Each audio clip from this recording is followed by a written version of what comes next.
અરે ઓછું નાક પણ અસલી નાક. MDH કાશ્મીરી લાલ મરચાની પાવડર. બધે જ હરખ હોય પરંતુ વડોદરામાં ચિંતા છે, કારણ કે દર વર્ષે વડોદરામાં પૂર પ્રકોપ જોવા મળે છે. વડોદરાવાસીઓ માટે ચોમાસું પડકારજનક વીતતું હોય છે. મનપા દર વર્ષે પ્રી મોન્સૂન કામગીરી મોટા વાયદાઓ કરે છે, પરંતુ વરસાદ આવે એટલે કામગીરીની પોલ ખુલી જાય છે. આ વર્ષે પણ મનપા કમિશનરે 31 મે સુધી પ્રી મોન્સૂનની કામગીરી પૂર્ણ કરવા સૂચના આપી હતી, પરંતુ વડોદરામાં હજુ અનેક સ્થળે રસ્તા, ભૂવા અને ખાડાના સમારકામની કામગીરી પૂર્ણ નથી થઈ.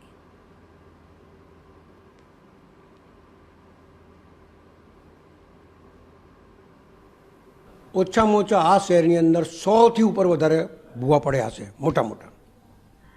એનો મતલબ જે તમે કામગીરી કરી છે એ વ્યવસ્થિત કામગીરી નથી કરી, એટલે જ ભૂવા પડ્યા છે. તો ભૂવા પડ્યા તો તમને ખાડા પૂરવાના જોઈએ કે એના પર ઇન્કવાયરી બેસાડવી જોઈએ. ખાડા કઈ રીતે પડ્યા, કેમ પડ્યા, કોણે ડ્રેનેજ નાખી, કોણે પાણીની લાઈન નાખી, કોણે કેબલ નાખ્યા, કોણે શું કર્યું છે, એ બધીની તપાસ થાય અને એના ઉપર એક્શન થાય.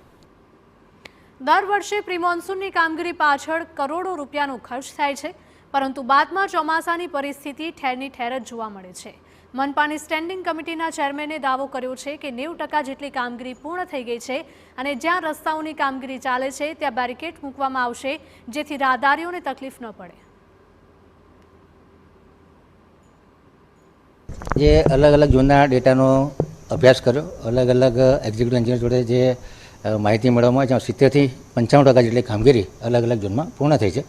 જે એરિયામાં કામગીરી ધીમી છે ત્યાં કોને કડક સૂચના આપવામાં આવી છે કે આવનારા 10-15 દિવસમાં 100% કામગીરી પૂર્ણ કરવામાં આવે. જે પ્રોજેક્ટ ચાલી રહ્યા છે, જે પૂર્ણ થયા એવા નથી, એમને બેરિકેડિંગ કરવાની સૂચના આપવામાં આવશે, જેથી કરીને કોઈ રાહદારી એમાં ખાબકી ન પડે.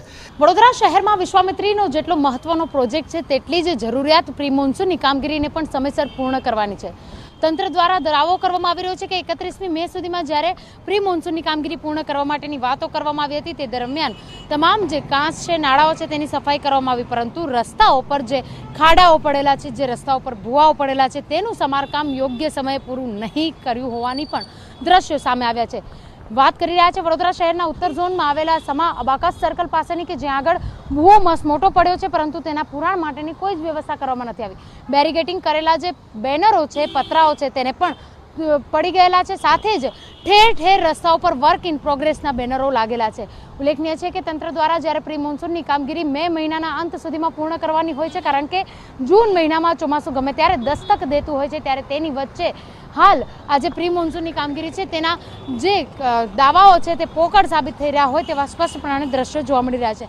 ના ફક્ત ઉત્તર ઝોન પરંતુ દક્ષિણ, પશ્ચિમ અને પૂર્વ ઝોન, આ તમામ વિસ્તારોમાં પ્રી મોન્સૂનની કામગીરી કેટલા અંશે પૂર્ણ થઈ છે તે તો વરસાદ પડે ત્યારબાદ જ ચોક્કસથી કહી શકાય, પરંતુ અત્યારે જે પ્રમાણે દ્રશ્યો મળી રહ્યા છે ત્યાં આગળ વર્ક ઇન પ્રોગ્રેસના ઠેર ઠેર બેનરો લાગ્યા છે અને કામ હજુ પણ પ્રગતિ હેઠળ છે. પ્રી મોન્સૂનની કામગીરી કઈ રીતે પૂર્ણ કરી છે તે પણ મહત્વનો સવાલ છે.